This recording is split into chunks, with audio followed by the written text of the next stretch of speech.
ಹಾಗಾದರೆ ಈಗ ಭಾರತ ಪಾಕಿಸ್ತಾನದ ಯುದ್ಧ ನಡೆದರೆ ಯಾರು ಗೆಲ್ಲಬಹುದು ಅದು ಕೂಡ ಬೇಕಲ್ಲ. ಯಾಕಂತಂದರೆ ಪಾಕಿಸ್ತಾನಕ್ಕೆ ಚೀನಾ ಎಲ್ಲಿಲ್ಲದೋ, ಈಗ ಚೀನಾ ಹಮಾಸ್ ಉಗ್ರರಿಗೇ ಅಷ್ಟೆಲ್ಲ ಸಹಾಯ ಮಾಡ್ತಾ ಇದೆ. ಚೀನಾ ಎಲ್ಲಿ, ಹಮಾಸ್ ಎಲ್ಲಿ, ಇಸ್ರೇಲ್ ಎಲ್ಲಿ. ಸೊ ಹಾಗಾಗಿ ಚೀನಾವನ್ನು ನಂಬಿಕೊಳ್ಳೋದಕ್ಕಾಗಲ್ಲ.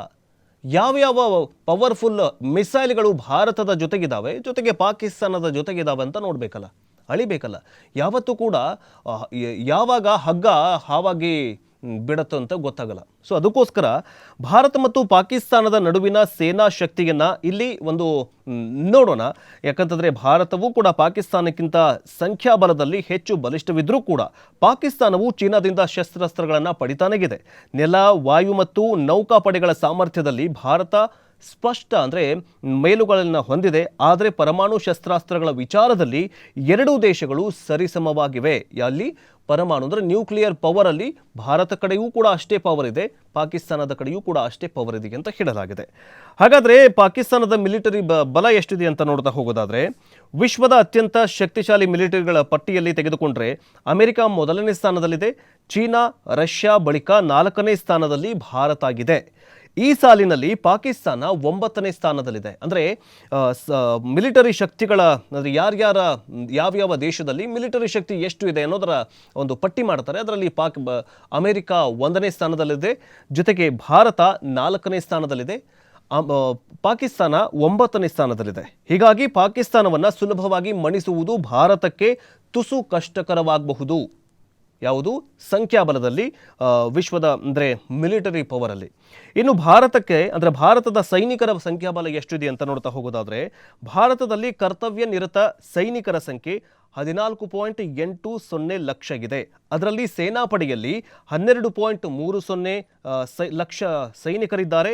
ವಾಯುಪಡೆಯಲ್ಲಿ 1,39,579 ಮಂದಿ ಹಾಗೂ ನೌಕಾಪಡೆಯಲ್ಲಿ 67,228 ಮಂದಿ ಸೈನಿಕರು ಈಗ ಕಾರ್ಯನಿರ್ವಹಿಸ್ತಾ ಇದ್ದಾರೆ. ಇದರ ಜೊತೆಗೆ ಮೀಸಲು ಪಡೆಯಲ್ಲಿ 11.5 ಲಕ್ಷ ಹಾಗೂ ಅರೆ ಮಿಲಿಟರಿ ಪಡೆಗಳಲ್ಲಿ 13 ಲಕ್ಷ ಯೋಧರು ಇದ್ದಾರೆ. ಸುಮಾರು 40 ಲಕ್ಷ ಸಮೀಪದಷ್ಟು ಯೋಧರು ದೇಶಕ್ಕಾಗಿ ಹೋರಾಟವನ್ನು ಮಾಡ್ತಾ ಇದ್ದಾರೆ.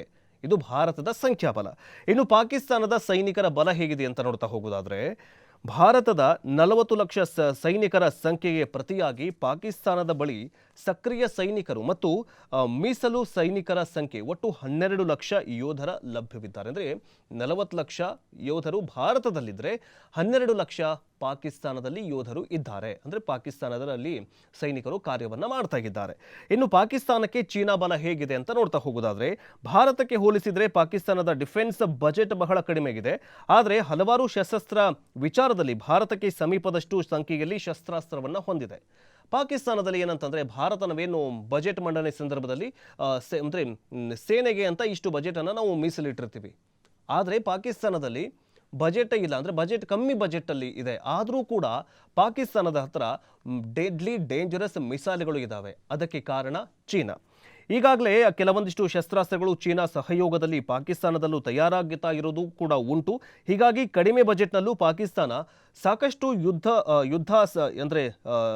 ಯುದ್ಧ ಶಸ್ತ್ರಾಸ್ತ್ರಗಳನ್ನು ಸಜ್ಜುಗೊಳಿಸಿದೆ. ಹಾಗಾದರೆ ಪಾಕಿಸ್ತಾನ ಮತ್ತು ಭಾರತದ ನೆಲದ ಮೇಲೆ ಯುದ್ಧ ಸಾಮರ್ಥ್ಯ ಎಷ್ಟಿದೆ ಅಂತ ನೋಡ್ತಾ ಹೋಗೋದಾದರೆ, ಲ್ಯಾಂಡ್ ವಾರ್ಫೇರ್ ಅಥವಾ ನೆಲದಲ್ಲಿನ ಯುದ್ಧದಲ್ಲಿ ಬ್ಯಾಟಲ್ ಟ್ಯಾಂಕರ್ಗಳ ಪಾತ್ರ ಮಹತ್ವದಾಗಿರುತ್ತೆ. ಭಾರತದ ಬಳಿ 3,500 ಟ್ಯಾಂಕರ್ಗಳಿವೆ. ಪಾಕಿಸ್ತಾನದ ಬಳಿ 2,500 ಟ್ಯಾಂಕರ್ಗಳಷ್ಟು ಇದೆ. ಭಾರತದ T-90 ಭೀಷ್ಮ ಟ್ಯಾಂಕರ್ಗಳು ಪಾಕಿಸ್ತಾನದಲ್ಲಿರುವಂತಕ್ಕಿಂತ ಒಂದು ಸ್ತರ ಮೇಲ್ದೇ ಇದೆ. ಅಂದರೆ ನೆಲದಲ್ಲಿ ನಿಂತು ಎದುರಾಳಿಗಳ ಮೇಲೆ ದಾಳಿಯನ್ನು ಮಾಡುವಂತಹ ಟ್ಯಾಂಕರ್ಗಳು ಭಾರತದಲ್ಲಿ ಜಾಸ್ತಿ ಇದೆ. ಇನ್ನು ಮದ್ದುಗುಂಡುಗಳ ಕೂಡ ಏನಂದರೆ ಯುದ್ಧ ಮಾಡುವಂತಹ ಸಂದರ್ಭದಲ್ಲಿ ಮದ್ದುಗುಂಡುಗಳು ಕೂಡ ಅವಶ್ಯಕತೆ ಇರುತ್ತೆ. ಭಾರತದ ಬಳಿ S-15 ಶ್ರೇಣಿಯ 115 ಮತ್ತು 180 ಹೋವಿಡ್ಸನ್ ಗನ್ಗಳು ಇದ್ದಾವೆ. ಅಂದರೆ ಅದೊಂದು ಟೈಪ್ ಆಫ್ ಗನ್ ಅಂತೆ. ಜೊತೆಗೆ ಪಾಕಿಸ್ತಾನದ ಬಳಿಯೂ ಕೂಡ ಇದೇ ಶ್ರೇಣಿಯ ಚೀನಾ ಮಾದರಿಯ ಮೇಡ್ ಇನ್ ಚೀನಾ ಗನ್ಗಳು ಇದಾವಂತೆ. ಇನ್ನು ಭಾರತ ಮತ್ತು ಪಾಕಿಸ್ತಾನದ ವಾಯುಪಡೆಯ ಸಾಮರ್ಥ್ಯ ಎಷ್ಟಂತ ನೋಡ್ತಾ ಹೋಗೋದಾದ್ರೆ, ಎರಡೂ ದೇಶಗಳ ನಡುವಿನ ಯುದ್ಧದಲ್ಲಿ ನೆಲದ ಮೇಲಿನ ಹೋರಾಟಕ್ಕಿಂತ ಪ್ರಮುಖವಾದದ್ದು ಮತ್ತು ಪರಿಣಾಮಕಾರಿಯಾದದ್ದು ವಾಯು ಯುದ್ಧ. ಈ ವಿಚಾರದಲ್ಲಿ ಸದ್ಯದ ಮಟ್ಟಿಗೆ ಭಾರತವು ಪಾಕಿಸ್ತಾನಕ್ಕಿಂತ ಒಂದು ಹೆಜ್ಜೆ ಮುಂದೆನೆಗಿದೆ. ಭಾರತದ ವಾಯುಪಡೆಯ ಬಳಿ 606 ಯುದ್ಧ ವಿಮಾನಗಳು ಇವೆ. ಅದರಲ್ಲಿ 272 ಸುಖೋಯ್ 30 ವಿಮಾನಗಳು ಇದೆ. ಫ್ರಾನ್ಸ್ ನಿರ್ಮಿತ 36 ರಫೇಲ್ ಹಾಗೂ HAL ನಿರ್ಮಿತ 120 ತೇಜಸ್ ಏರ್ ಕ್ರಾಫ್ಟ್ಗಳು ಭಾರತದತ್ತ ಇದೆ. ಅದೀಗ ವಾಯುಪಡೆಗೆ ದೊಡ್ಡ ಬ್ರಹ್ಮಾಸ್ತ್ರವಾಗಿದೆ. ಇನ್ನು ಪಾಕಿಸ್ತಾನದ ಬಳಿ 387 ಏರ್ ಕ್ರಾಫ್ಟ್ ಅಂದರೆ ಫೈಟರ್ ಜೆಟ್ಗಳು ಇದೆ. ಅದರಲ್ಲಿ ಹೆಚ್ಚಿನವು ಚೀನಾದಿಂದ ನಿರ್ಮಿಸಲಾಗಿರುವಂತಹ JF-17 ಯುದ್ಧ ವಿಮಾನಗಳಾಗಿವೆ. ಭಯೋತ್ಪಾದಕರ ವಿರುದ್ಧ ಹೋರಾಡಲು ಅಮೆರಿಕ ನೀಡಿದಂತಹ F-16 ಜೆಟ್ಗಳು ಪಾಕಿಸ್ತಾನದ ಬಳಿ ಇದೆ. ಸುಖೋಯ್ಗಿಂತ ಪಾಕಿಸ್ತಾನದ F-16 ಹೆಚ್ಚು ಶಕ್ತಿಶಾಲಿಯಾಗಿದೆ. ಸುಖೋಯ್ ನಮ್ಮ ಹತ್ರ ಎಷ್ಟಿದೆ ಅಂತಂದರೆ, ಸುಖೋಯ್ ನಮ್ಮ ಹತ್ರ 272 ಇದ್ರೆ, ಬಟ್ ಏನಂತಂದರೆ ಅಮೆರಿಕ ಕೊಟ್ಟಿರುವಂತಹ F-16 ಅನ್ನುವಂತಹ ಯುದ್ಧ ವಿಮಾನ ದೊಡ್ಡ ಶಕ್ತಿಶಾಲಿಯಾಗಿದೆ. ಆದರೆ ರಫೇಲ್ಗಿಂತಂದರೆ ಯುದ್ಧ ವಿಮಾನ ಮುಂದೆ F-16 ಏನಂತಂದರೆ ಧೂಳಿಪಟ ಅಂತೆ. ಒಂದೇ ಒಂದು ಅಮೆರಿಕ ಕೊಟ್ಟಿದೆ, ಅದು ಸ್ಟ್ರಾಂಗ್ ಆಗಿದೆ ಅನ್ನುವಂತಹ ಒಂದು ಏನಂತಂದರೆ ವಿಶ್ಲೇಷಣೆ.